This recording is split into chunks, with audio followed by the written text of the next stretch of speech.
Hello and welcome to Deep Cuts the Game, the movie trivia podcast with great movies and great guests. Every week I bring on three interesting people from the world of entertainment, give them three movies, and challenge them to pull out the most obscure actors they can. The deeper the cut, the more points they earn. I'm your host Jeff Penn, and with me as always, a man who insists Teen Wolf is a sports movie, Alex Young. Alex, welcome to the show, buddy. How are you doing? I'm good. It is a sports movie. They play a sports movie. I know, but Alex would rank that as like one of the greatest sports movies potentially, which, sure. you know. Yeah. One of the great sports movies that I've seen, because I've seen like 9 sports movies. It's not your thing. It's not your Also, thing. Your intro, Jeff, you say you bring on 3 interesting people. You bring on 2 and me. I know, but that was like clearer. Yeah. That was the joke in the first episode. I can't make that every time. So yeah, you're always just here, Alex. Yeah. But thank you for being here, Alex. I know sometimes it can be a real chore for you. It's such a burden. How are you doing? I'm good. But we should jump right into bringing our guests on because I'm excited for our lineups today. So we've got Julia Marchese back here. And I remember, Julie, we had a big discussion the last time you were here about how to pronounce your last name. And I kept at, every time I said it, I would get more Italian speaking with it. So it's just like Julia Marchese. And it would just like, it was going off the rails. And then I was saying, I couldn't remember who had referred you to us. But I remember like going back through our list from season 2 and I was like, who did we really like having on? And I was like, well, Julia was great. Thank you. I know someone had said, you should get Julia on, and I can't remember who it was. Was it Doug and Liam? Or it was Doug and Liam. So they are my co-hosts on a show I do about Alejandro Jodorowsky and his art called Jodorowsky. And so they said that they were going to refer me because my brain works in the way that this show works, right? Perfect. And it's Marchese, by the way. Marchese. So see, I went too far with it. That's the thing. Swing back the other way. I wanted it to be Marchese, so you could say it's Marchese like Parcheesi. Yeah. But, you know. And a whole generation of people, of people go, what is Parcheesi? They would just be like, what are we talking about? God, that's really true. I wouldn't know what it was. Julia, I know Alex wanted to ask you about, because like right before we started recording, he's like, hey, did you see Julia's Dollar Baby Stephen King movie? And I was like, I haven't watched it. I've seen the trailer because I think you had posted it somewhere recently. I was like, oh yeah, I gotta watch this thing. And Alex was like, it's good. It's really liked it. Yeah. Since you've been on, I've watched it and you did an awesome job. It Thank you very feels much. Like the 70s. I love the vibes of it. I love all the little Stephen King references in it. Like it's Midworld and Castle Rock and Tony, and just like, and I'm sure I missed like a half dozen, but I did want to gush about it for a little. Thank you so much. It was made, awesome. by a constant reader for constant readers. So that's if you get it in that way, then I go, okay, thanks you. I've done my way. It's me going like, what if Stephen King was an after school special? What if? I mean, it's a cautionary tale, which an after school special is anyway. Technically the Dollar Babies are not supposed to be anywhere that they can make money because they go against your contract, but he made a special exception for mine. So it's streaming on Arrow's player. It's called I Know What You Need. And then if you don't have that, you can get like a 2-week free trial to check it out. But if not, if you want to do that, just text me or message me and I will give you a link and you can watch it for free. I'll put Julia's contact information, at least for Instagram and stuff like that, and you can message out to her. Julia, I want to ask you, because I know you obviously are a giant Stephen King fan, and there's been a couple movies in this past year that have come out. I won't include The Monkey in it, but Long Walk or Chuck, which one are you liking more? Well, The Long Walk is in my top 5 of all Stephen King that he's ever written, and I've read everything. So thank you. So I've been hearkening that book for years and years and years. So, when I knew there was a movie coming up, I was really nervous because I'm like, are they going to get it right? Because I love that book so much. And it's that thing of, it was a deep cut. And that was cool about it because people didn't really know about it, but now everyone will know. And that's whatever. I think they're both incredible movies. I think it's the best adaptation of The Long Walk we're ever going to get. Is it perfectly exactly what I want? No. Did they hollow his eyes up a little bit? Yes. Did they change the ending again? Yes. But like, the performances were incredible and I appreciated it. It wasn't, they kept it quite small. And Life of Chuck, like the first time I went to go see it, I was wearing blue eye makeup, including mascara. And when I came out to the bathroom at the end, I had these big blue streaks going all the way down my cheek, and it was like all pulled down my throat because I've been crying the whole time. I look at this Smurf. So, I mean, why not to watch them both? Yeah. I mean, Chuck got me. It was the weirdest little thing. There's just a part where he's remembering something, and it's his grandmother, and she's hitting the pot with her spoon. Mm-hmm. And I was like, and I remembered the book, and I was like, oh yeah, and I remembered everything that was coming, and I just like I welled up a little bit, and I was like, and I was like, that got me. I don't know why the spoon got me, but it did. And it wasn't till the end of the movie that I realized that was Mia Sarah. Mm-hmm.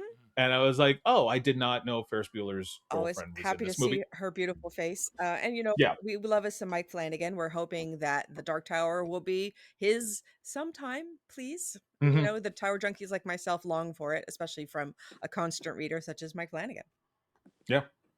Well, thank you for the input on the Stephen King. And I think we're on the same spot with The Long Walk. I felt it could have been a little bigger. Like I could have had a little bit more from it.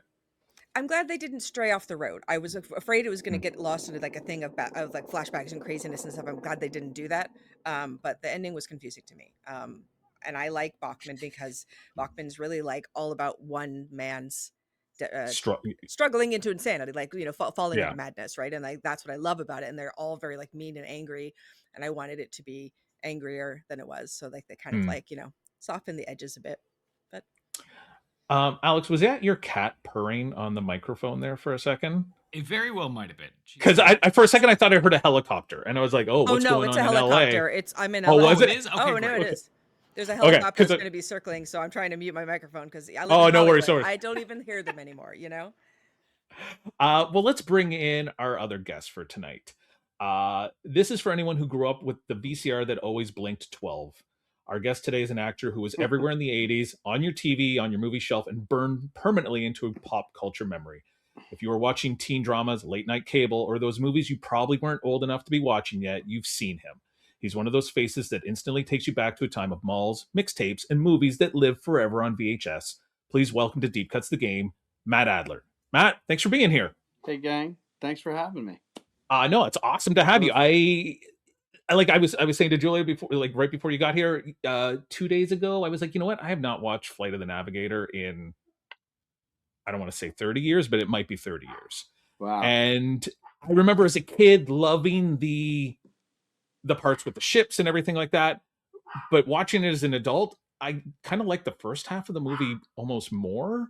Like there's the whole with the NASA and who's doing this and who's doing that, and talk about getting welled up. I was like, why am I getting welled up about this? But there's the scene where you come in to talk to like your brother, Joey Kramer, and you're just like, it was all my fault. I'm so sorry. And I was just like, and I was like, why am I getting sad about this movie from like 1986 about, a kid who gets to go on a fun spaceship journey? But I'll tell you, you got welled up because Joey Kramer that kid had something in his face that was absolutely unique to him, that he could conjure it. He was just one of those rare kind of kids like that, it just poured out of him. You couldn't help but be affected by him. He's amazing. He was amazing in that movie. Because and I was like, what else do I, and it was Runaway, the Tom Selleck movie was the other Joey Kramer movie that like as a kid, I really liked. But also as a kid, I think I used to confuse Joey Kramer with two other brunette young child actors. And it was, speaking of Mike Flanagan, it was what's his name from E.T.? Henry Thomas. Will Wheaton. Yeah. No, not Will Wheaton. And then it was the other kid from, because Henry Thomas is in Cloak and Dagger, if I'm not mistaken. And then there's the kid from Over the Top with Sylvester Stallone. Oh, yeah. Yeah. And it just, there's something about like that brunette, like cute kid. And I was like, are these all the same? Like, obviously I knew that Henry Thomas wasn't him. Oh, right. It was Henry Thomas was E.T., right? Will was E.T. was Stand By Me? Stand By Me, right. Yeah. Right. Yeah. So hopefully this sets the tone for how the show is going to go. The first question I need... See, how am I doing so far? Will Oh, you're doing... E.T. Not good. Not good. No, I think he was probably like 5 when E.T. came out. But yeah, no, that's all right. My first question for you is... Yeah. When did you first hear about a guy opening his pants in the final scene of Teen Wolf? Or are you even aware of that? Like, is that something that like that only opening his pants in like you've Do you know the scene? Have you seen that, Matt? So, all right, I have to say, yeah, there's a shred of memory about this, but I'm okay. not. I'm just not sure. You'll have to go to YouTube after, but there's at the end after, I don't know, do they even win in Teen Wolf, or does he do something where they don't win? Okay. Yes, Alex So has said come on, man. it's the greatest sports movie ever made. Of course they win. So he shoots the free throw or whatever, wins the game, and as they show the crowd cheering, going bananas, yeah. There's a guy in the top row that has his pants completely open, and he's hanging dong. Oh my god! You know what? I must.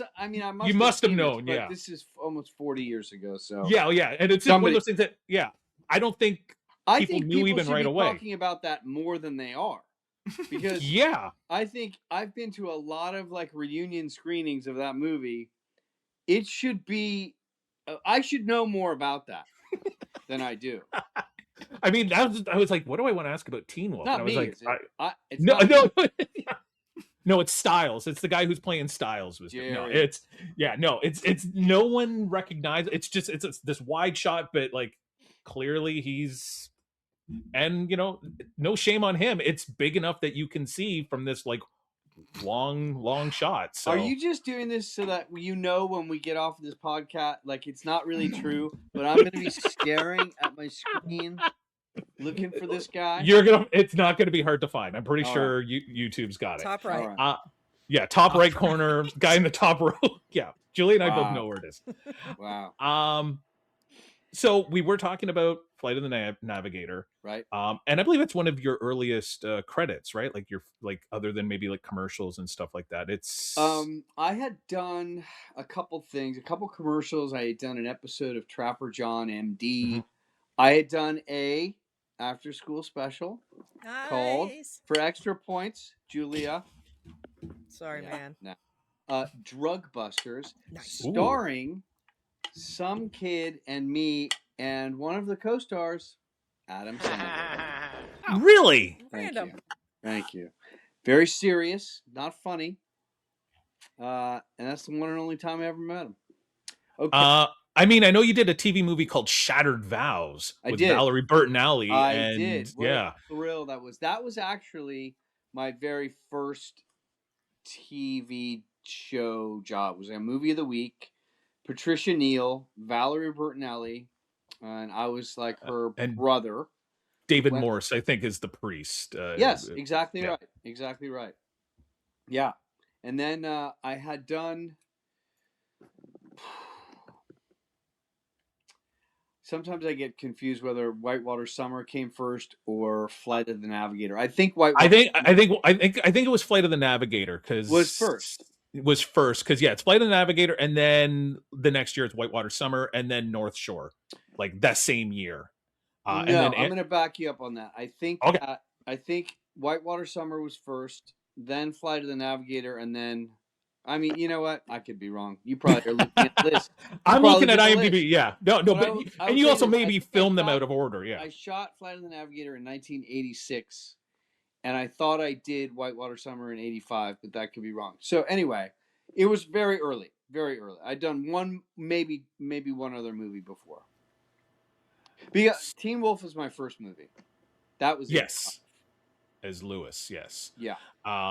And there's just something about that 80s theme of like kind of like middle of the road guy gets cool for a bit. And I just something about that, it bugs me because I'm like, I think I was that middle of the road guy. And like, I was like, got cool, Jeff? I never got cool. I never got that opportunity to be like the star. I never got to be a Teen Wolf.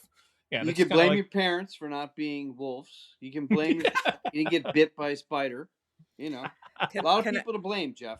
Can I tell you that my mother loved Teen Wolf so much that she dressed as Teen Wolf for Halloween that year with like the full face going. She had the denim jacket, popped collar.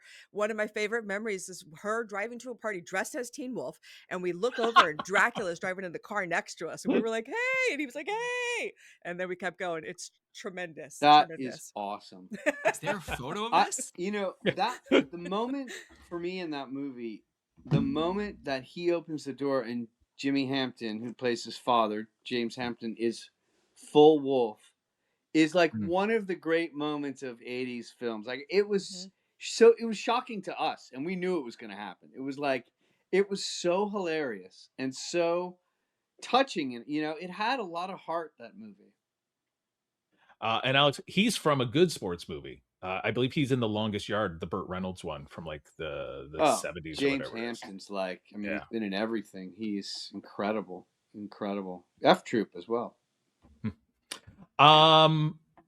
Okay, so then around the same time, maybe a year later, 2 years later, you're in Amazon Women on the Moon, which I got because of Howard Hessman, who I worked with on Flight of the Navigator. Flight of the Navigator. I was going to say, you guys share a scene in both those movies. Yeah, so he became a good friend, and he was like a hot dog fanatic. So in Florida, when we were shooting Flight of the Navigator, after work, he'd be like, Matt, let's go. And he would drive me to some like remote like hot dog joint, like to sample So we became friends. And then when we got back to Los Angeles, he had called, I think it was Robert Wise, who directed my segment.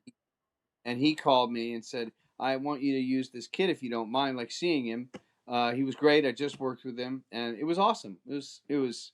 I mean, Ralph Bellamy, Howard, Kelly Preston. It was just great. So fun.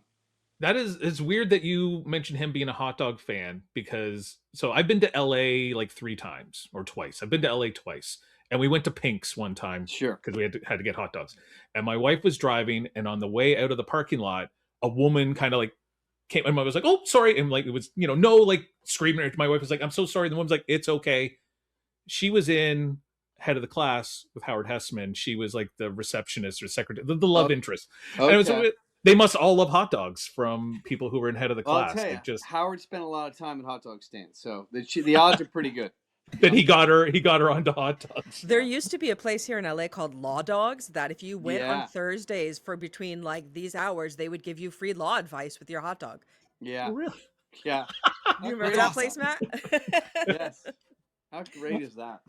The one thing I was gonna say, so having just watched Flight of the Navigator, is not the worst decision of this whole family is to let the 8-year-old you come back through the woods on your own, and then send the 12-year-old brother to meet you halfway. You're in Florida in the woods. I'm assuming there's things that can eat you. You're not the first person to do that. And I can't really speak to the parental choices of these characters in this movie, but you got to say, look, if they don't, there's no abduction. The movie doesn't happen. Yeah. No. But I just want to point out Veronica Cartwright, who played our mother. Yeah. Lives down the street from me, literally. I see her nightly walking dogs. I don't think she would have ever let her kid do that. So let's not blame her. Not blaming her. Veronica Cartwright, probably best known for Alien, and her. Is she in The Birds? She's in The Birds. Birds, and then her sister is in The Sound of Music, and is in Veronica, Victoria. And then she's in Lost in Space. She's the little daughter in Lost in Space. But let's also give Veronica her kudos. She's also Witches of Eastwick. Yes. Mm-hmm, mm-hmm. And Invasion of the Body Snatchers. She's also Invasion of the Body Snatchers. That's right. Yeah. My first real memory of her. I think you're going to do fine at this game, Matt. I don't think you have anything too much to worry about. Well, these are main characters. Obscure. They are. Yes. Look, if the movies I'm in, I got a better shot. You got a shot. And the rule is you don't even have to know their name. You could just be like, oh, they were in this other movie or this other TV show, and we'll give you the full points, because sometimes the names, escape us, kind of thing. If I lose, I just want you to know, like, I pretty much think that I probably will, but I'm super competitive, so I'm also going to go ballistic. Okay. So just so I'm excited for the crash out. Yeah. Okay. Good. So I was talking to Alex. Alex sent me a thing. He's like, Amazon Women, the movie. That's a weird movie. And I was like, I don't know how I got access to it, because I was clearly too young. Like, I think I was 11 when it came out. And I was like, I remember really liking this as a kid. And I watched it the other day. I was like, oh, now I remember why I liked it. Because there's like boobs. Like every fourth segment, there's some like nudity. There were some really great segments in that movie. There are. Yeah. Yeah. And yours, and I was like, is he in the one with the condom one? Because that one, I remember that one. I was like, It is. It's him. It's him in that segment, and that's a good That was segment. my So first on-screen kiss, and it was with Kelly Preston. So come on, right? not a Pretty bad way to good. start. Yeah. Yeah. Okay. So you're in another movie, late '80s. I hope we can be fair when we discuss this movie because Alex and I both liked it. I gotta say, this movie's a weird one. But Dream a Little Dream Mm-hmm. with both the Coreys. Yeah. You got William McNamara in it. You got like quite a few. So, what are your recollections of Dream a Little Dream? Like, I don't want to be mean to this movie, but watching it for the first time now, I was like, what is going on? Like, I knew it was a body swap movie, Mm-hmm. but it also seemed to be like this weird gun violence thing and bullying, and like I was not expecting you to be the bully. Like I saw Yeah. your name in the movie and I was like, all right, Matt Adler's gonna be like one of their friends or one of the guys, and it's like, no, you're the mean guy. Yeah. How did that happen? North Shore had come out, and I think that I had like a little bit, like I had a little bit of a tailwind behind me. I was getting a little bit of attention from that movie, and Yeah. Mark Rocco, the director of Dream a Little Dream, Son of Alex Rocco, the son of Alex Rocco, Yeah. and also director of Where the Day Takes You, movie about homeless kids in Los Angeles. Okay. She's pointing. There it is. It's right There over it is. there. And he called me. My agent sent me the script, and I had an audition for it, and I went in, and he was like, he wanted me to. I was very prepared to read, and he said, "No, you don't have to read." And I was like, "Wow, that's never happened before to me." And his office was like full of all of these young actors, young people, and they offered me the job, and I was like, "Oh, seems like this is going to be like a really fun thing." What an incredible cast! Like it was Jason Robards, Harry Dean Stanton, Piper Laurie. I mean, these are like mega talents, you know. And then the Coreys, and this was like, you know, it was Corey time. They were. USA. I was one of them. I was the girl Yeah. with all the Corey Haim on my bedroom wall, my Bop For magazine sure. in hand. For sure. Like I saw that movie a lot. Yeah, I mean it was like, I thought it was like, I think we all thought this is gonna really do something. But yeah, I mean, it was a movie that I think, to your point, Jeff, like maybe didn't know enough about what it was. I think that the monologues that Corey Feldman had about, you know, as he's in the body of Jason Robards, about, you know, your time here is limited, and you better, you know, take advantage of, you know, live your life, and don't, you know, I feel like it was a lot of don't sweat the small stuff and take risks and don't waste it. When you then have the Dumas and the bullying in high school stuff about it, like I know it's very near and dear to my heart because I had so much fun making it, and for a couple of reasons. Number one, Corey Haim was, he was a really warm, lovely, sweet menace. Like a menace. Like we all stayed in this hotel in North Carolina, and there was a pool on the bottom. We were all way up on these high floors, and there's a jacuzzi and a pool down there. And I'm in the pool on the jacuzzi one night, and Corey Haim is throwing pennies at me from like the 11th floor. So like, that's his sense of humor. Like he doesn't realize that could kill me, right? Like I have such fond memories of him being so much trouble and never where he's supposed to be, but charming his way through everything. There's a scene, I can't remember what it is. He's wearing this white suit. And I think, I don't know I can't remember what the scene was, but maybe it was like a a dance or a party, and I'm done working and I'm walking back to my trailer to go change and go home. And we all smoked cigarettes in those days, and we all had, like, I had a cool Zippo lighter that was a prop for the character. And he says, "Hey, let me borrow that lighter." And I give him a light, and he takes it and he puts it in his pocket. And I said, "Listen, I gotta go. Give me my lighter back." And he's like a child, and so he doesn't give it, and he wants to wrestle with me. And I said, "Corey, you have to go to work. You're wearing a white suit. If you don't give me that lighter back, I'm gonna tackle you in the dirt, and you're gonna get in a whole bunch of shit." And he won't give it to me. So I literally wrestle with him in the dirt for like 20 minutes, and he is filled. He's destroyed. I would wrestle with Corey Haim for 20 minutes in the dirt. I gotta say. Let me tell you something. He could not have been happier about it. And they were just furious. But it was like that. And I also met my future wife and then ex-wife on that film, Rhea Pavia. Yes, you did.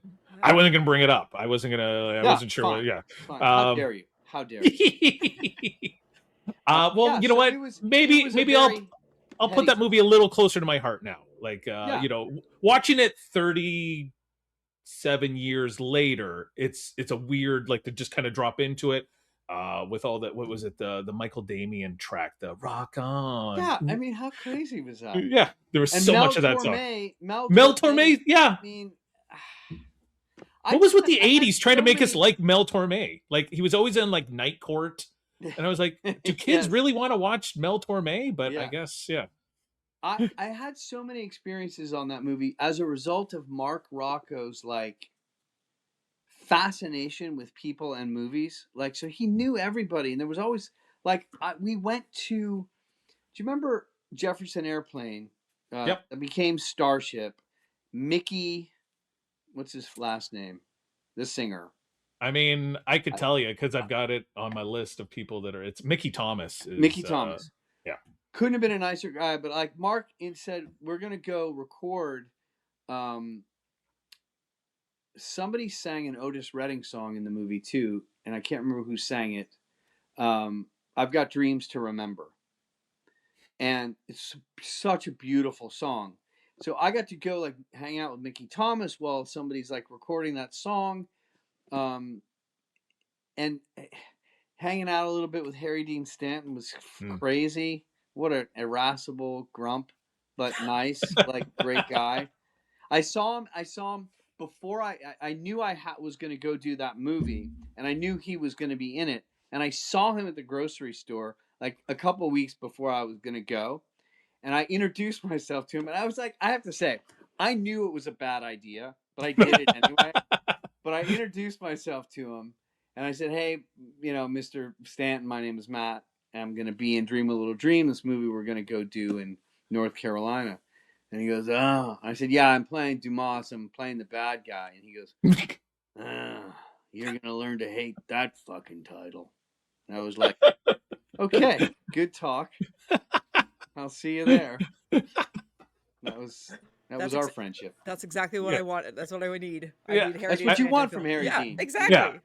I mean, it's much better than the Jim Carrey going up to Tommy Lee Jones story, where Tommy Lee Jones is like, "I don't abide your foolishness," or something like your buffoonery. Buffoonery, yes, yeah. And it's like, yeah. "Oh, wow, nice to meet you too." Yeah. Notorious, not great guy, Tommy Lee. I have a ton more questions for you, and we could go on forever. Though, so the one thing I do want to ask you about, I know you do a lot of voice work, a lot of ADR stuff now. Yeah. And I saw one credit from Smallville where you do Lex Luthor.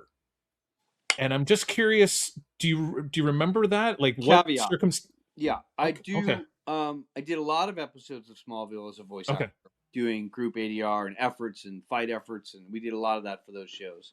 Okay. I would occasionally do the fight efforts and breathing efforts for Lex.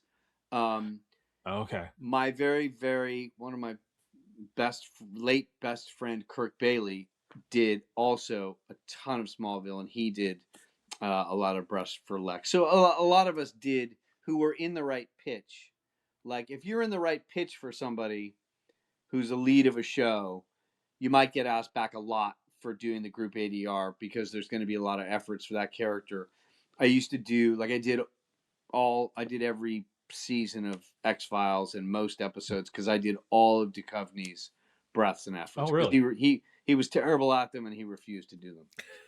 Which most lead actor people do. They don't want to do it, and they're not great at it, and we're great at it, so we do it.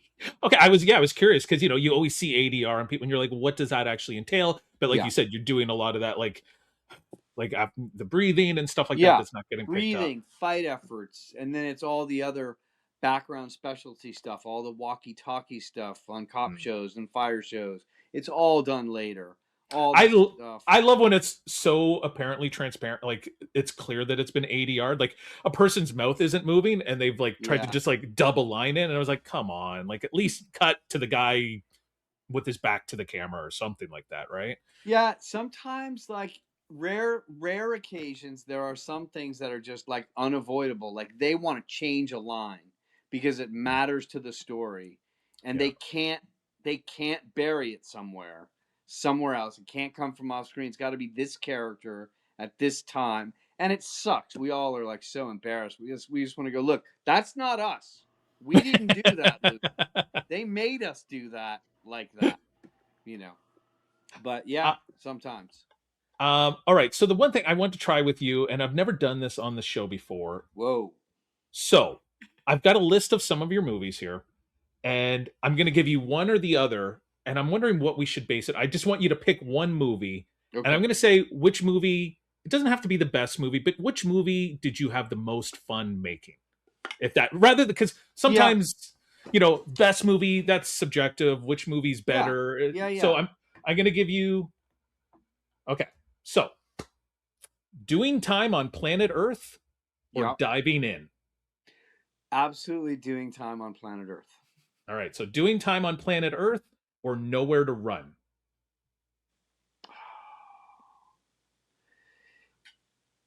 I'm going to say doing time on planet Earth. All right, doing time on planet Earth or dream a little dream? Dream a little dream. All right, dream a little dream or Teen Wolf? Tough, man. Dream a little dream. Dream a little dream or Whitewater Summer? Oh. Dream a little dream. Dream a little dream or Amazon Women on the Moon? Dream a little dream. Dream a little dream or North Shore? Dream a little dream. Dream a little dream or Flight of the Navigator? Dream a little dream. Oh, there you go. But I would like to say North Shore / Dream a Little Dream. Now, did you know how to surf before you did North Shore? Yes. Okay. I got that movie because I could surf as an actor, as did John Philbin and Gregory Harrison. And John Philbin's later then in Point Break, Tombstone. Point Break. Yeah. And New Kids, one of my very New favorite. Kids, Children of the Corn. Yeah. Yeah. I mean, Turn Kevin on the Bacon Bed. did a lot of like whitewater rafting movies too, because you're in it's Whitewater Summer with Kevin Bacon, Wild and then River or something like that. Yeah, like not too. I was like, man, he must really like whitewater Can't get rafting. out of the water. See, I always thought that was me. People would think that about me. Whitewater Summer, North Shore, diving in. Like, come on with the water already. I think diving in with Christy Swanson, if I'm not mistaken. That was one of her early roles. All right, so we need to play. I have a quick question. Bring it. I am curious why doing time on planet Earth was so fun. Good question. It was kind of bananas. It was just like I felt very little pressure in the part I was playing. I was not the lead. I was a friend. And it was, I mean, the cast was crazy. I mean, Adam West was in, I mean, like, you can't, it was just so bizarre. And the director was it was Walter Matthau's son, Charlie Matthau. Yeah, and then written by Darren Star, I think. Written by Darren Star. And actually, I have to say, when I read that script, many, many times I laughed out loud. And I was like, this is so funny. And I wish it had been better. I wish we had all, Charlie included, I wish we'd done a better job. Because I thought it was so funny. but it was just like I didn't have a lot of pressure on me. One of the producers, Rich, I can't remember his last name, but he was Charlie's very good friend. And there was a set director, a set dresser named Rick Manfredi, who he and I got along very well. We were just on set all the time. We went to Palmdale. Julia will know where Palmdale is. It's it's a bedroom community 2 hours north of, or hour and a half north of Los Angeles, like just nothing there. Gas stations, Denny's, motels, and then houses. So we shot in this like Holiday Inn. We just took it over for 2 weeks. And it was just a blast. It was just really, it felt a little bit like making a student film. Like, it was just fun. And I just had a really good time. It was everything that I liked about making movies on location, which just felt like immediate family, immediate fun, immediate like community, and trying to make this funny movie. Sounds awesome. Yeah. Good question, Alex. During that filming of that movie, I was auditioning for Bill and Ted's Excellent Adventure and not getting it.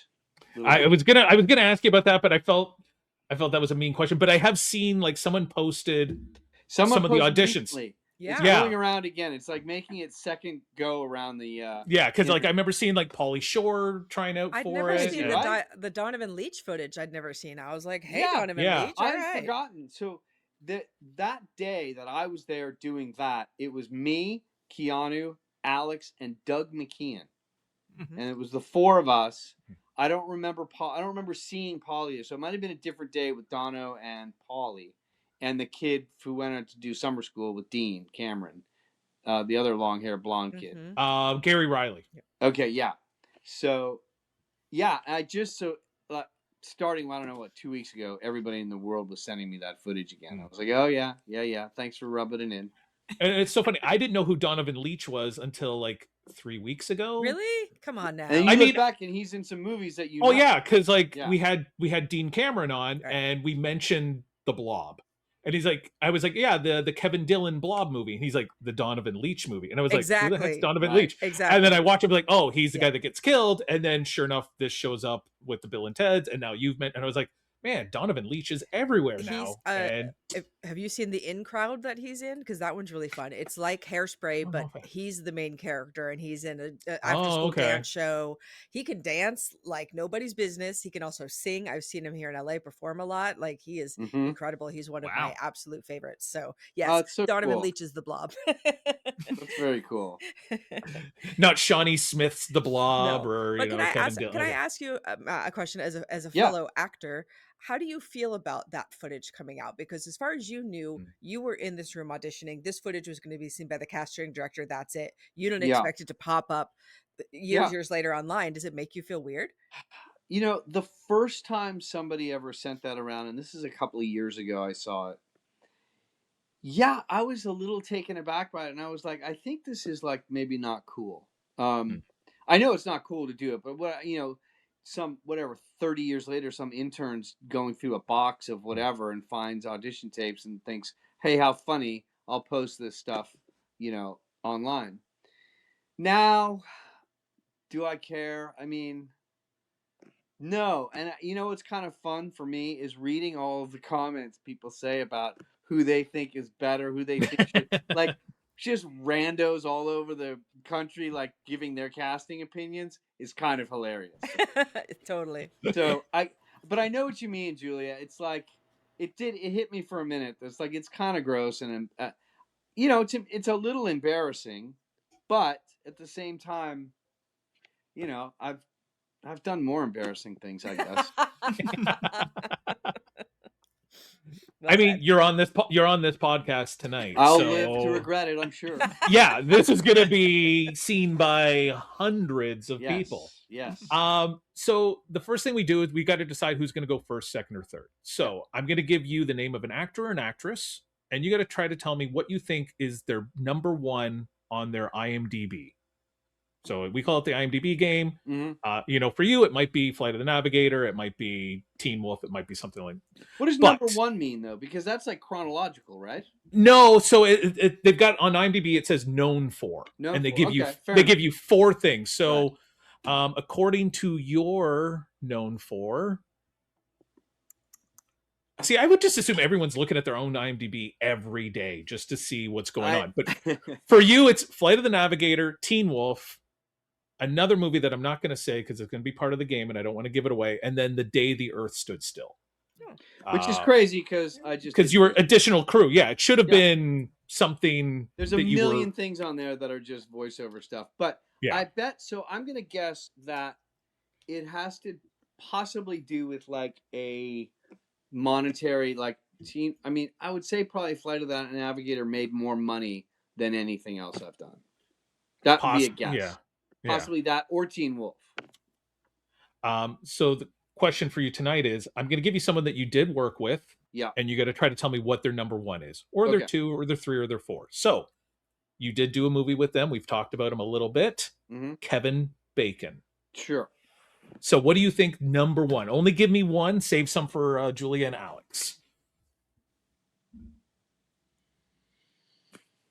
There's no whitewater rafting in any of these movies. I'll tell you that. I just got to say Footloose. Footloose for Matt. Julia, what do you think is number one on Kevin Bacon's IMDb? Oof, man, I don't know. Friday the 13th? Wow. Good guess. That's a deep cut. That is a deep cut. Alex Young. Is it one of my favorites, Tremors? No, but that also should be on his list. I really think I was thinking about saying Tremors. Yeah, like it was so kind of a cult classic. Yeah, I love that movie. Matt, you're number one. You were right with Footloose. It's Footloose at number one. Kind of unfair. If they'd have gone first, they'd have said Footloose too. Possibly, but then like number two is Hollow Man. Oh, that was going to be my guess. What? That was my other guess. Yeah, even no relation. Yeah, and number three is The Woodsman, which is a very good movie, but I don't think a lot of people are like, nope, no, that's Kevin Bacon. And then number four makes it. Yeah, I was gonna say He Said, She Said, maybe. That'd be a good one. Like any of those like 80s, like you could even do like Animal House, JFK. Diner's a great one. Number four is Mystic River. That's fair enough. It's a good movie, but it's also got a giant cast. So I don't think everyone would go, oh, the Kevin Bacon movie, Mystic River. You'd be like, same with Diner or Animal House or But yeah, like I think any of those kind of like early, like late 80s, early 90s movies, and also you could have put in, what was his TV show, Alex, that was really good? The Following. Yeah, that was dark and scary. Didn't watch It's scary. It's scary. Well, Matt, you've won this round, so you get to decide if you'd like to go first, second, or third in this deep cuts game. I'll go third to defer to the and see how it's done. And then going third, you'll get 2 picks in a row. So it's not a bad spot to go. Alex, I'm going to give you the benefit. I'm going to go with Tremors. Should have been on his list over Friday the 13th. So where would you like to go, first or second? I'll go first. Alex is going first. Julia, you will be second. So tonight's 3 movies that all have a connection to our guest, Matt Adler, are from 1987, Amazon Women on the Moon. From 1989, Dream a Little Dream. And then from 2004, it's a much smaller connection, Matt, but The Day After Tomorrow. So while you take some time to think about who your deep cuts might be, let's hear a word from our sponsor.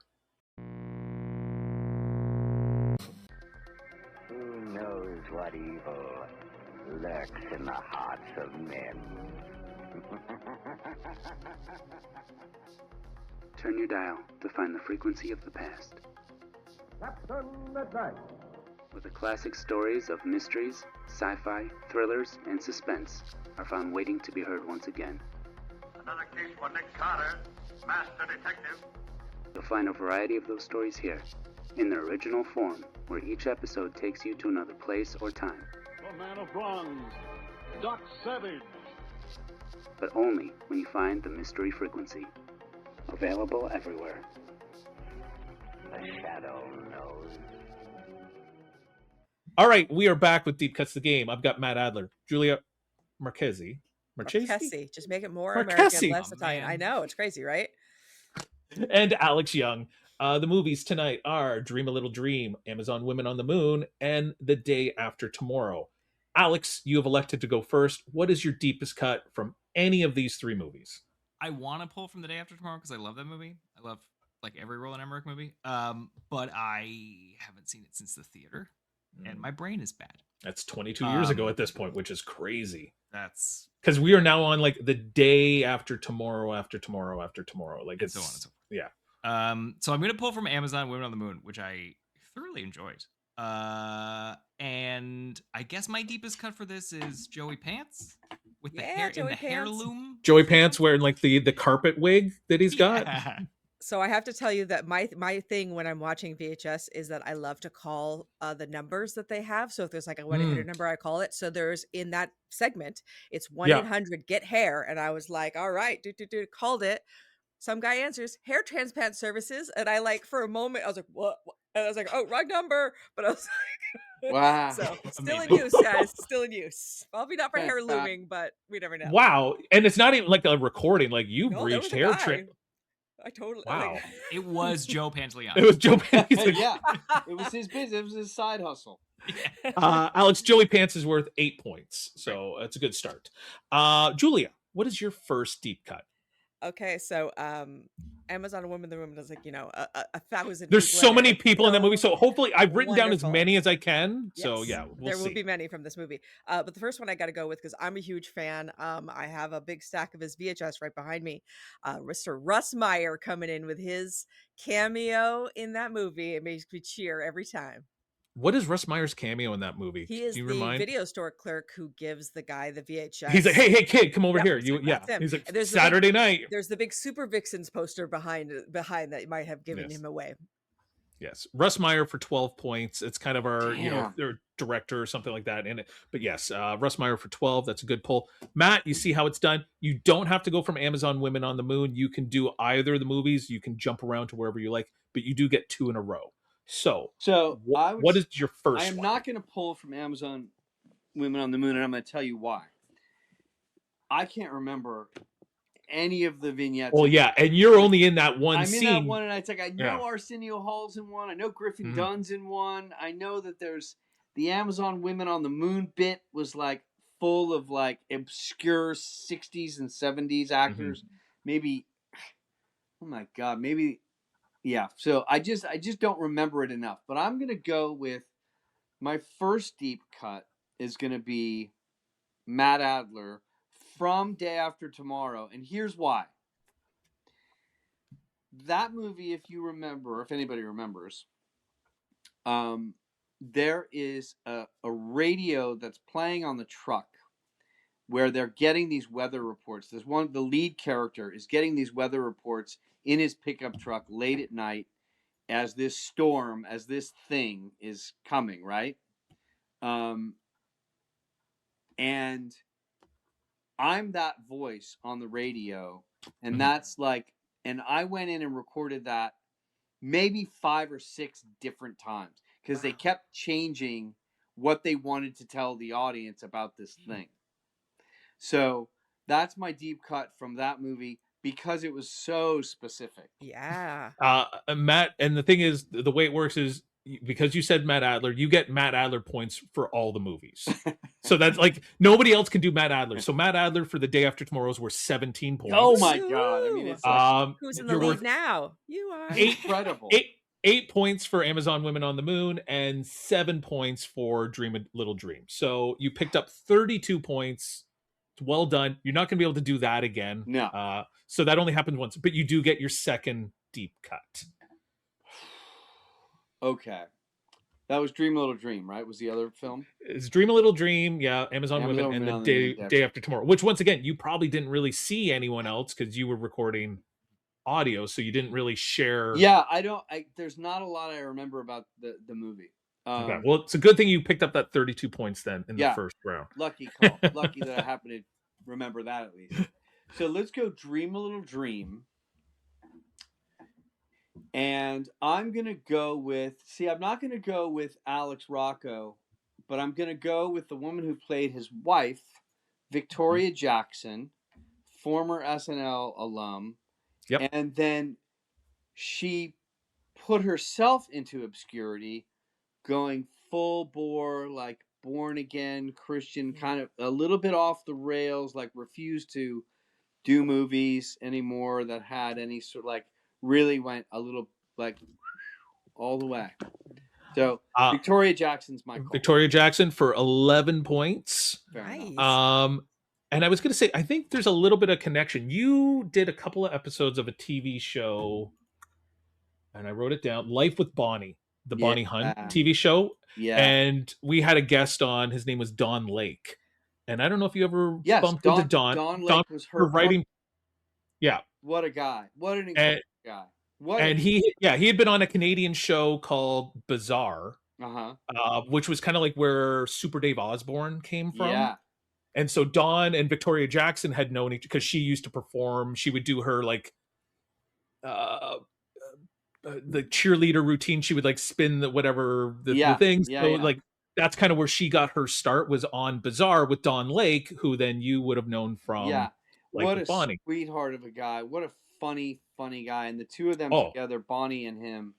Yeah, no, he's great. He came on and like in movies like Hot Shots and stuff like that. Yeah, right? Like he's been around forever and he's in everything. And all those great like Christopher Guest movies, right? Where it's just like he comes in, he's got like this weird one line, and you're like, you can tell he's playing it straight, but you know he wants to crack up the whole time. Yeah. But Victoria Jackson for 11 points. That's a very good pull. Julia, you started off with Russ Meyer. What's your second deep cut? Okay, so also from Amazon Women in the Moon, in the museum going on sale segment, the spokesperson in that segment, he plays the principal in Heathers, and I have watched Heathers more times than I could ever count, so I know for sure it's that guy, and I wish I knew his name, but I remember. Me too. He's incredible in that movie. Amazon Women on the Moon, and I recognized him. I was like, why do I know this guy from? I'm going to look up Heathers because I know you're right. And Heathers has a much smaller cast than Amazon Women on the Moon. I hate it when I see a movie and it says 99 plus people in it. And I'm like, ugh, so many names to go through. Whereas Heathers, I think is there's Day After Tomorrow for you. Yeah, yes, that's pages and principal. Kim Walker, who was one of the Heathers, was a very dear friend of mine. She passed away far too young, but that movie is a very special place in my heart. Loved her very much. Me too. What a movie. It is. And like it's special to me because when I went to high school, I was going to performing arts high school, so I got bussed in.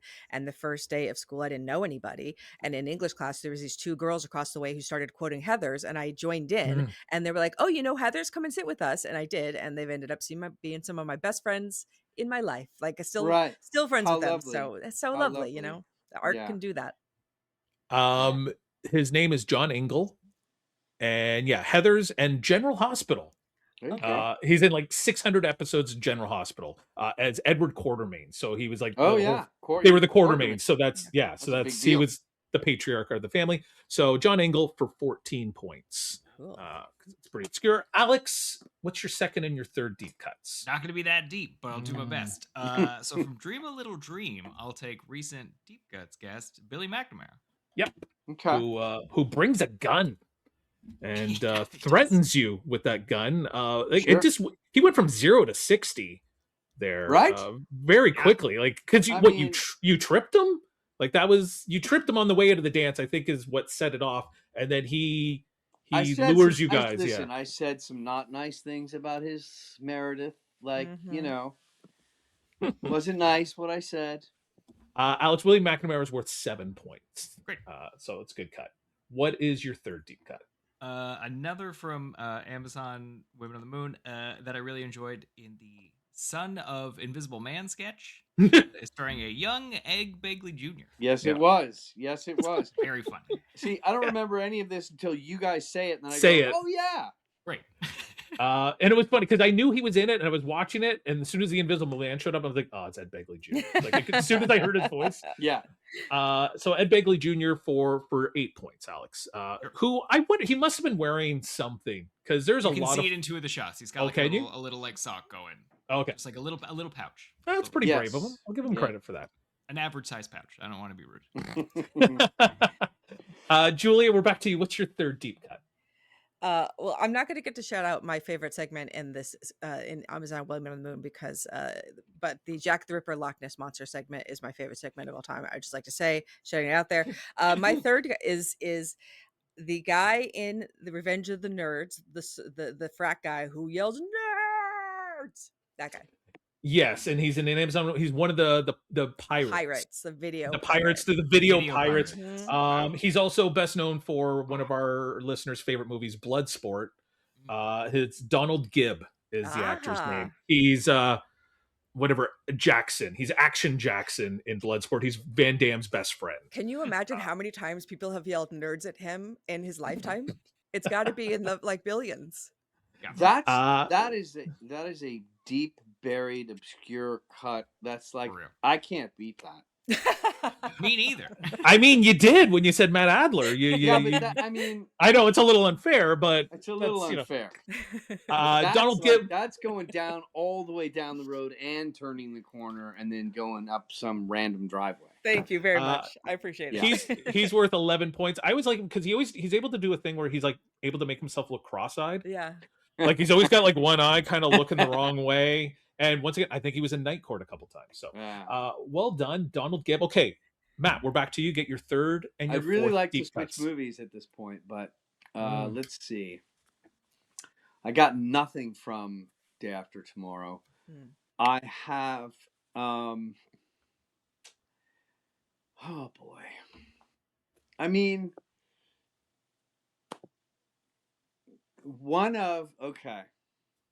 this is not obscure. It's just it's such a small part. I think that it's unfair. Okay. But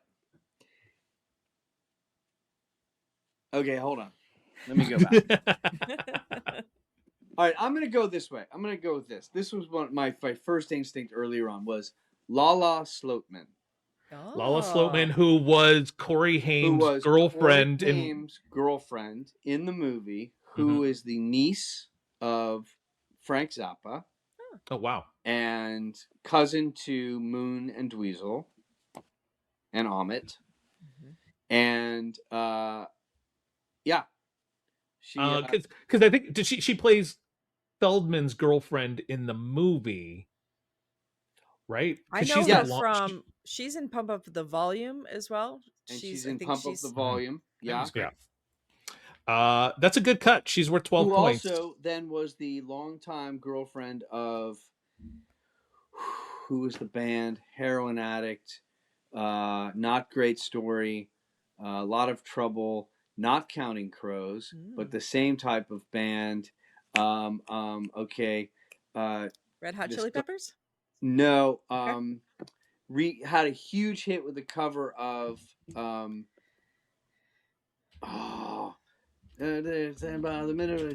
shit. I love this. Big rock star guy. I'm looking up was married to Chris Robinson. Had relationships with Corey Haim and Balthazar Getty. Man, Balthazar Getty pops up a lot. And I was like, who's Balthazar Getty? I know he was the guy who was at every party I've ever been to in my life. I mean, he pops up all the time. From 85 to 95, he was always there. And I only really know him from with Piggy, the kids on the island. Lord of the Flies. That's what I know him from. He's in Lost Highway. And a bit of other things. He was also one of the poster boys on my wall, Balthazar Getty. So got to date him and Corey Haim. Damn, girl, save some for me. Hey, I want to tell you something, Julia. I may be the only person in film history who, unless it's in the Lost Boys somewhere, is the only other place it could have happened. But I beat up both Coreys in one movie. Ooh, I'm just saying. That's pretty hot. I mean, would watch, right? Yeah. I mean, okay, so this is so off track, but she went from Corey Haim to C. Thomas Howell. Oh, damn. Get them all. So that's another good 80s cut. Balthazar Getty. Connected to me by virtue of another Mark Rocco produced movie called, oh, shit. With an actress who passed away. She was killed in her apartment in New York, Adrienne Shelley, if you remember Adrienne Shelley. She did a movie directed by Julie Cypher, longtime girlfriend of Melissa Etheridge, made a movie with Adrienne Shelley, C. Thomas Howell, myself, a crazy cast, Lou Diamond Phillips. Oh, wow. God, everybody was in this movie. Kiefer Sutherland. What was the name of it? I got to look up my own freaking IMDb because I don't know the name of it. That's terrible. Don't get old. I'll tell you this: the boyfriend we were trying to find wasn't. You said the Counting. You said it's like the Counting Crows, but it's the Black Crows. Black Crows, It exactly. was Chris Robinson from the Black Crows. Yes, yeah. And she went down a bad road, and I think she's like sort of on the mend now. But yeah, that's my deep cut. Nice. I mean, that's a good one. So that's your third one. You got one more. You just gave us Layla Sloatman. You've given us Victoria Jackson. You've given us yourself, Matt Adler. Do you have a fourth deep cut?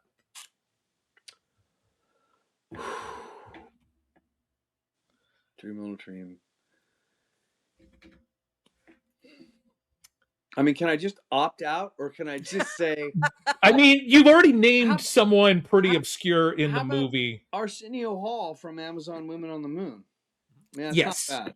It's not. He's in the opening bit. Arsenio Hall, and then you never see him again. So he's worth 5 points for Arsenio Hall. All right, fair enough. It's safe. It's safe. Julia, we're back to you. What's your fourth deep cut? In the Russ Meyer segment that I mentioned that I adore, the unfortunate gentleman who gets the tape from the store is also the older brother in Back to the Future. That's right. Mark McClure. Yeah, he's Mark McClure. Yeah, he's Marty McFly's older brother. Yeah. Super great guy, that guy. Oh, that's always good to hear. Yeah, and he had a moment or two later on, I think like some television later on, he had a pretty good run. Yeah, he's got that. I confuse him and the boy in the bubble. No, not the boy in the bubble. The boy who could fly. Oh, do you know who I'm talking about, Julia? Yeah. Robbie Benson? No, Robbie Benson was before him. Yeah. Oh, I know his name. Damn it. And he was the original Johnny Storm in the Roger Corman Fantastic Four movie. Right. And now I don't know his name, and I feel like a jerk. I knew. He was like, we were all contemporaries. I know exactly who you're talking about. But and was he not in? He was in Uncle Buck. Is he the Nat, like the boyfriend in Uncle Buck? Maybe. Don't know that movie well enough. Teresa's Tattoo was the name of the movie. Jay Underwood is the guy I was trying to Jay Underwood, yes. Jay Underwood. So I would confuse Jay Underwood and Mark McClure for whatever. They had kind of like that everyman. Yeah, and he's Bug in Uncle Buck. And he was Johnny Storm, and he shows up in the new Fantastic Four movie as just like a power plant worker. I think they brought everyone back for the new one. That's a good one. Mark McClure for 11 points, Julia. Well done. Alex, you get your fourth and your fifth. We're in the home stretch here. Everybody's running circles on me. This one. So I do want to say I love that segment with the tape. It didn't go where I thought it was going to go, and I loved it. That was so fun. I'm going to pull one from Day After Tomorrow that's not that deep, but I want to give this movie some love because it's great. Ian Holm. Yeah, we like him. Ian Holm. Yeah, I think he's in the opening. He's the one that kind of like discovers, right? And he like bones into the lead, right? If I'm not mistaken. So Ian Holm, he's not just a hobbit. He can do so much more than that. He is worth 9 points, Alex. 9 points for Ian Holm. You get your fifth one, Alex. You know what? I'm gonna take from Amazon Women on the Moon. The young woman who contracts a social disease is Carrie Fisher. Carrie Fisher, yes. Yeah. So great. So great. So she's worth 8 points, Alex, because she's Carrie Fisher. Yeah. It's a small part, but yeah. Well done. Julia, you get your fifth deep cut here. Okay. Lainey's mom in Dream a Little Dream is also the mom in My Mom's a Werewolf, which was in the wake of Teen Wolf, one of the many ripoffs that came off after it. I have it on VHS right over there. So one of my faves. John Saxon's also in it. I think her name is Susan Blakely. Yeah. Is Susan the actress's Blakely. name? Yeah. She's worth 10 points. You know what I wrote down for her? And we mentioned the movie earlier is Over the Top. She is Sylvester Stallone's dying ex-wife in the bed that sends the kid out to find his dad and learn how to arm wrestle. Yeah. So that's a good one. 10 points for Susan Blakely. Matt, you get your final two here. It's closer than I would have thought it would have been. So feel free to go to Dream a Little Dream. I don't know if you can remember any of the bullies' friends, like any of your friends that you were bullies with. Funny you should mention that because one of my previous guesses I was gonna go with I can't remember his last name. His first name is Kent.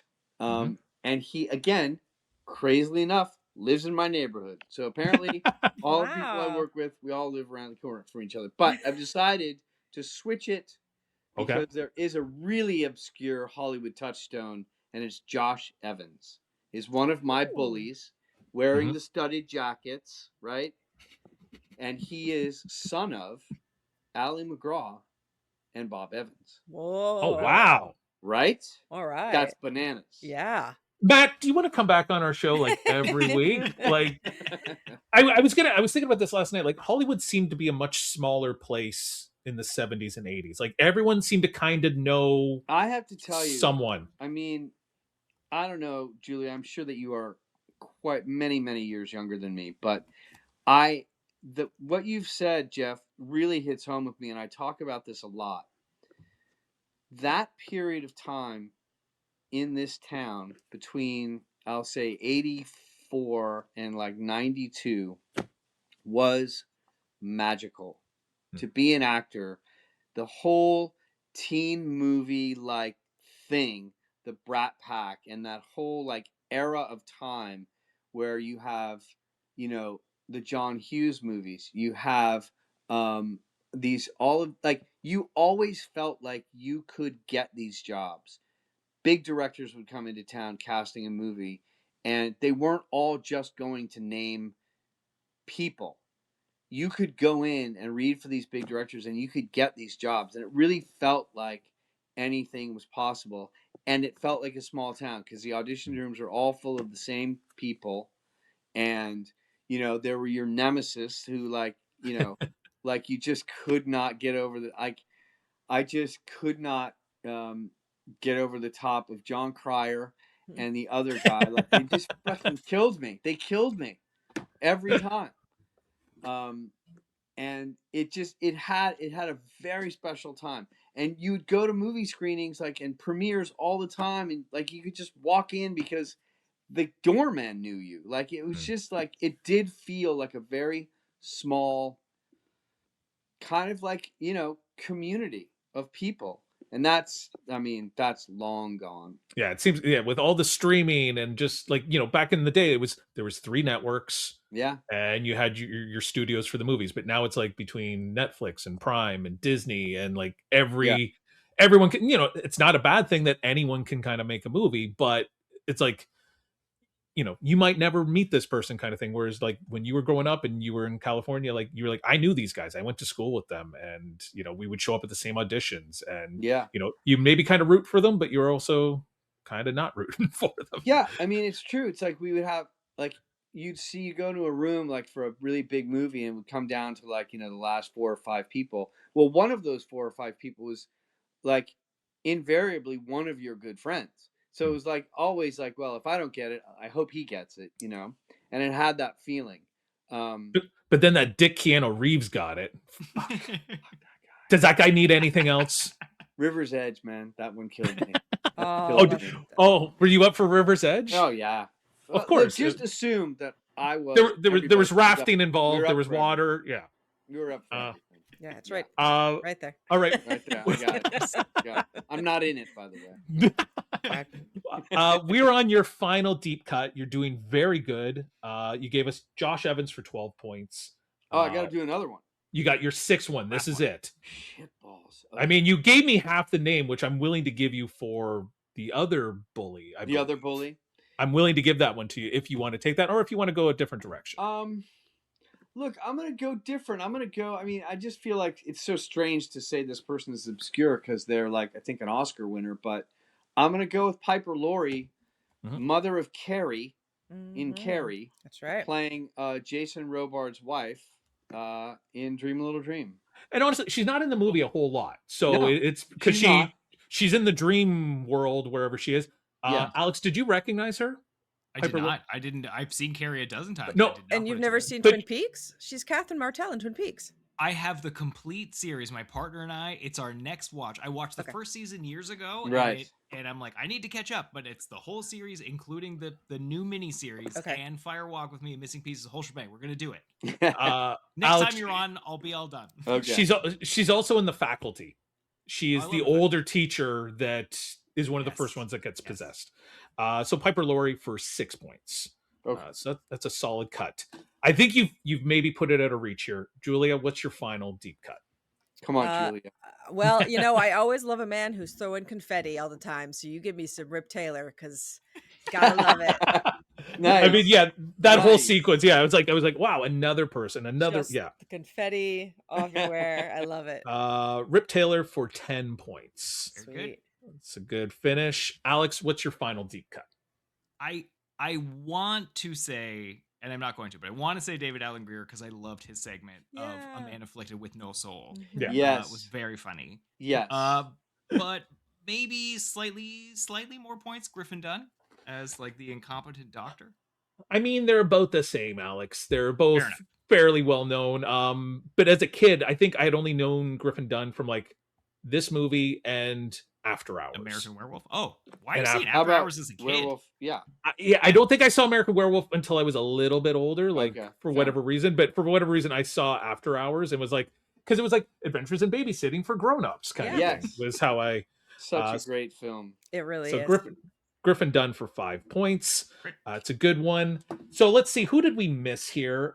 You had mentioned him earlier, but Mickey Thomas from Starship plays a teacher in Dream a Little Dream. Really good call. That would have been a very good one. I literally forgot that he also played that part in the movie. I think the guy you were going for earlier was Kent Falcon. Yeah, is his name. As one of the bullies. He's literally like 500 yards from me right now. So awesome. On the next street over. Jody Smith, I think, is one of the other bullies potentially. I didn't remember his last name. I think that he was local, North Carolina. I think him and Kent were both North Carolina local hire guys. And then the love interest, not a deep pull, but Meredith Salinger, who I always had a crush on from The Adventures of Natty Gann. Right up there. Good stuff. Yeah. With John Cusack and Ray Wise. Amazon Women on the Moon. There's so many people. Phil Hartman is the voice of the baseball announcer. You never see him, but he's like, there's a fly ball. Blackula was going to be my next one. Was William? He's so good. Which one? William Marshall who plays in Blackula. He is Blackula, right? And then he was he's the leader of the video pirates in Amazon Women on the Moon. That's right. Yeah, he's the one that shoots the lock off. Yeah. Yes. John Travolta's brother, Joey Travolta, is one of the guys who goes to the moon. He's like, hey, he's got the monkey, and he's like, yes. And I was like, Joey. I'm like, yeah, he's related to him. BB King, Steve Guttenberg, T.K. Carter from the Thing is in it. Robert Picardo as Robert always. Picardo. If you're doing a Joe Dante, there's got to be a Picardo. You got to have Robert. Where was Dick Miller in this movie? That's what I want to know. He is in it, but I think he's uncredited. Really? I put him in, but I couldn't find. Bryan Cranston's in the movie as a paramedic, but I could not spot him. Okay, but he's in it. I didn't know. Huey Lewis would have gotten you some points because he's ahead on the beach when the guy gets put into the TV. Howard Hessman, Kelly Preston, Andrew Dice Clay is the guy, Alex, in your favorite, the video segment, who shoots his wife. And we got Bartel. Can't forget that Paul Bartel. And then in the scene with the Invisible Man, Alex, when he goes to the bar and he's like, ooh, and he's like doing something. The actor's name is Larry Hankin, and we've had him in the game before. He's in Seinfeld as the guy who plays Kramer in the Seinfeld series that they're trying to write. He's the Steals the Raisins. That's the guy. Day After Tomorrow. We don't have to do this, but one of my favorite ones is Tim Bagley, who is in Someone Somewhere, that series. Oh yeah, he gets hit by a sign. He gets hit by a sign. He's like a weatherman. And he gets hit by it. Wow. God, you remember these vignettes what else so much more. Too late. I remember them too late. Jeff Bezos' wife, Lauren Sanchez, is in it as a reporter as well. Interesting. Wow. This was when she was just a reporter at that time. And then, my God. And then from, I think, a Canadian actor, his name is Gordon Maston. He's in the Santa Claus Tim Allen movie. He's like the cop that gets spun up with ribbon. He's in it. Anyway, you guys did very well. Alex, you finished with 45 points. Julia with 68. Whoa. And Matt Adler with 78 points. Come on. And that's you. You took your foot off the gas. Even I think you pulled up. I think you could have threatened 100 if you had really. I was really not played for taking it. my foot off the gas. I was remembering any person I could. From Who was the guy who plays the the pharmacist in your scene? Ralph Yeah. Bellamy. Ralph Write him down. Bellamy, who was Who was in Trading Places? Trading Places, yeah. Yeah. And Okay. That's it was his 100th film. Wow. Yeah, which was kind of cool. Well, very well done. So the prize, Matt. Yes. I'm always a little embarrassed to say this. The prize is we asked the winner to suggest a future guest on Deep Cuts. There's no obligation for anyone to ever come on this thing, but if you know someone who you think has a brain for this sort of nonsense, Did someone say that about me? Nobody did. You know how I wouldn't found think you? that they would. How did I found you? But I was I was literally going through a list of like 80s movies, right? And Dream a Little Dream popped up, and I think that's where I saw William McNamara. And I was like, oh, I'll hit up William. Mhm. And he came on, and then I was like, oh shit. I didn't know. It was like Matt Adler from like Flight of the Navigator was my touchstone for you. And I was like, oh shit, yeah. And then Amazon went on the moon. I was like, well, let me hit him up. And you know, you never know. I throw these out 100 and I get about 3 like yes. So really, you're one of the good guys, Matt. Well, thank you. You know, it's fun. I don't want to say like I get asked to do a lot of these, but I get asked to do quite a few over the course of time, and I never know which ones to say yes to or not, having no. I mean, and you don't want to sit there listening to every podcast. I'm not gonna, no, I'm gonna be like, but I don't know. I just like you said, Keith Coogan, and I kind of like Keith, so I said yes. I mean, that's really what it was. I mean, and that's the nice thing now is we start getting people I can say, hey, we've also had Matt Adler on. I mean, I would have definitely said Dean Cameron, one of my very, very good friends. And Dean did very well, yeah. Such a great guy and a great interview, like I would think for sure.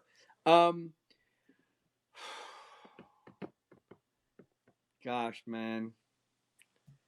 You know, it makes me very sad, but you know, Corey Haim, like can you imagine how he'd be killing it now these days with like because and I miss that kid so much. I don't want to compare a Corey to a Corey per se as far as acting goes, but as far as acting goes, the other one's I got nothing for the other one. I'm sorry.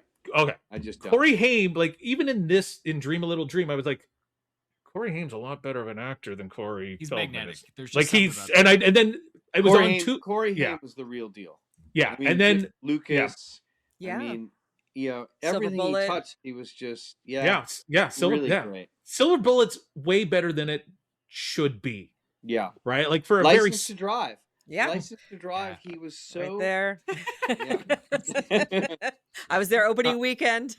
Wow. Well, so unfortunately we can't get him. Yeah. Okay. But who do you think, Matt? I'm gonna say a great person to get. I mean, my good friend John Philbin from the North Shore. Yeah. I mean, Turtle. Definitely in some iconic 80s movies. I show the new kids to people all the time, and I think he's so great in that movie. He's so crazy. He does a lot of he's at a lot of conventions. He does a lot of he's very is it Friday the 13th? No, Night of the Living Dead. Or he's in Return of the Living Dead. Return of the Living Dead. Yeah. Oh, how about Tom Matthews? Ooh. Tom Matthews. Iconic Return Living Dead guy, right? Yeah. Okay. And also Friday the 13th? No. I think he was in 2 big ones. But maybe it was just the Living Dead series. That's good. Oh, I mean, you know who Tommy Hinckley is? Tommy Hinckley. I'm gonna say Beach, the remake of Beach Blanket Bingo. Nice. He was in a couple of other 80s movies. Big personality guy. But I would say John Philbin would be my go-to. I mean, obviously there's a lot bigger fish than. Oh, I do know Tommy Hinckley. Is it Tommy Hinckley? Is that who? Yeah, okay. I definitely know Back to the Beach. Back to the Beach, that's what I meant. And I definitely recognize him, and I'm just trying to figure out why. But yeah. No, it's one of those faces, like he looks like he's got like 100 acting credits, so you've definitely seen him. Yeah, around you've seen him in a bunch of stuff. How about some of those like head of the class guys, Brian Robbins and I didn't think about that. That was Howard Hessman too, wasn't it? Yeah, that's Holy crap. See, Yeah, I can't stop making connections. Doing your Well, own that- deep cuts. and Look that's at why I that. told the Pink story, yeah, because Howard Hessman, and then after he left, it was what, Billy Connolly. I think they got the British teacher. Came Oh, right. See, you were trying to play yourself down earlier, Matt, but there's no off button on the Genius Machine. You know what I mean? You know what? I've blacked out. This is totally unconscious. No, you did great. You did great. Thank you very much for joining us. Well, thanks for having me. I really enjoyed it. You guys are great.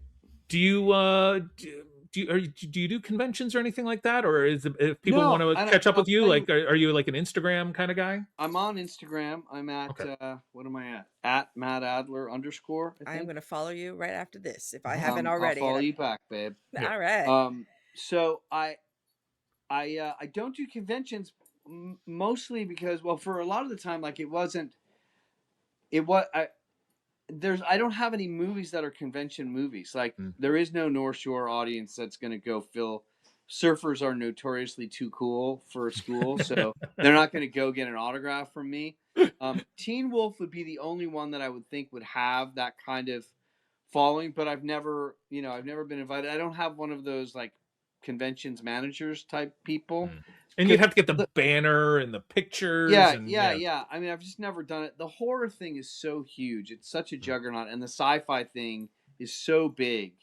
And I don't really have a movie that really fits into those categories. Flight of the Navigator touches on it. Teen Wolf touches on it, but not really. So no, I don't go.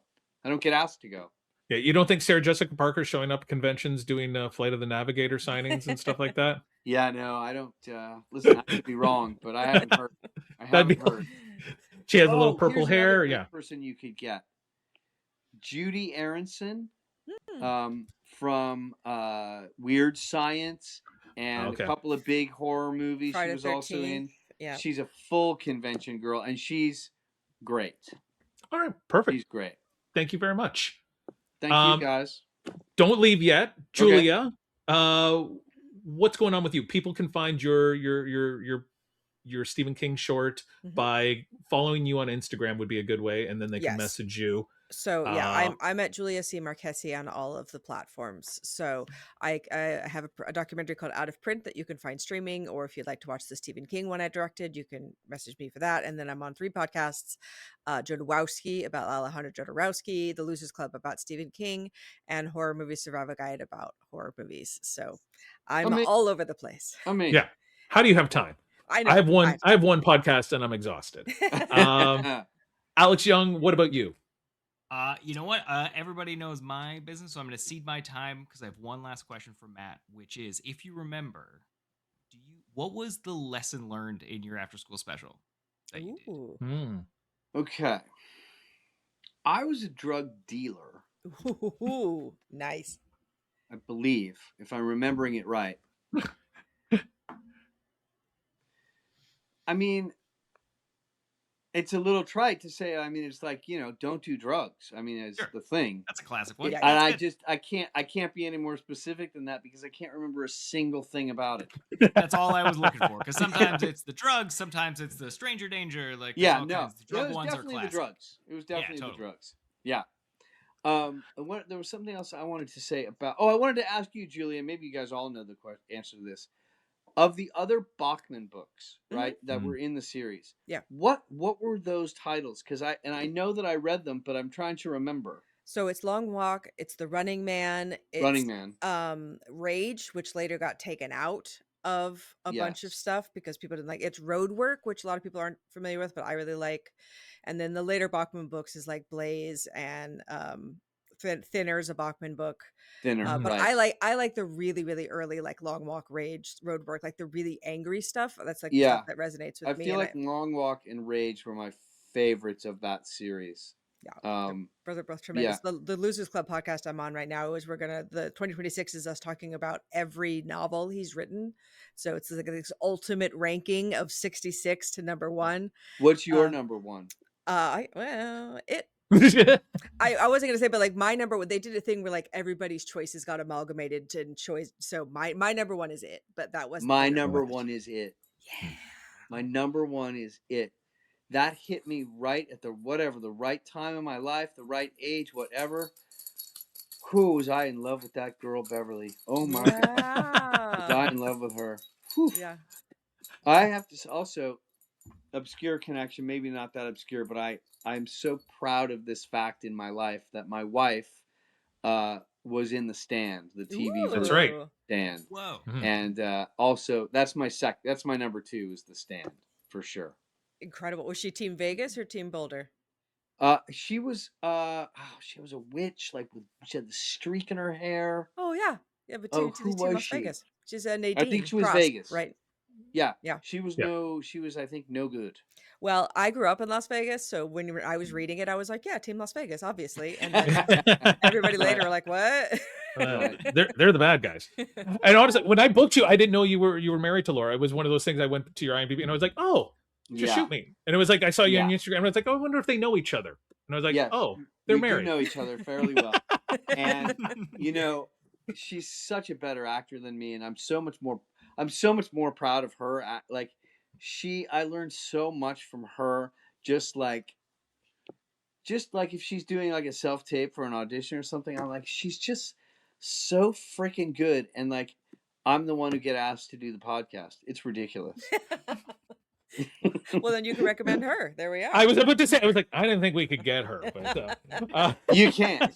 No. But I'll no, tell her how great you guys are. Thank you very much. Well, you. tell her we're big fans of her. Just shoot me quickly down under. I think I even remember her in like Veronica Mars, like showing up. Like she did a couple of those with. She did a Keith a little bit. Yeah. So, no, big fans of her. So we're at the part of the show where Alex sends me an outro, and I got to read it sight unseen. And I'm assuming you want me to do like one of those like, you can get this on like. Yeah. So you want me to do of Amazon Women on the Moon? I want you to do it like a local commercial. Okay. Okay.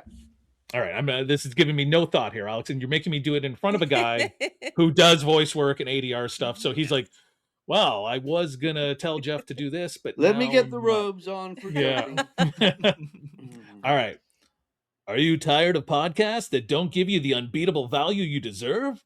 Then come on down to Deep Cuts for wholesale insights and 100% guaranteed excitement. We're open 24 hours a day for all your listening needs. Mention this outro and get absolutely nothing but our undying gratitude. That's a deal you won't find at those big box networks. Our next episode drops Sunday, so don't wait. Subscribe now anywhere you get your podcast. We won't be undersold. Thanks very much, everyone. We'll see you next week.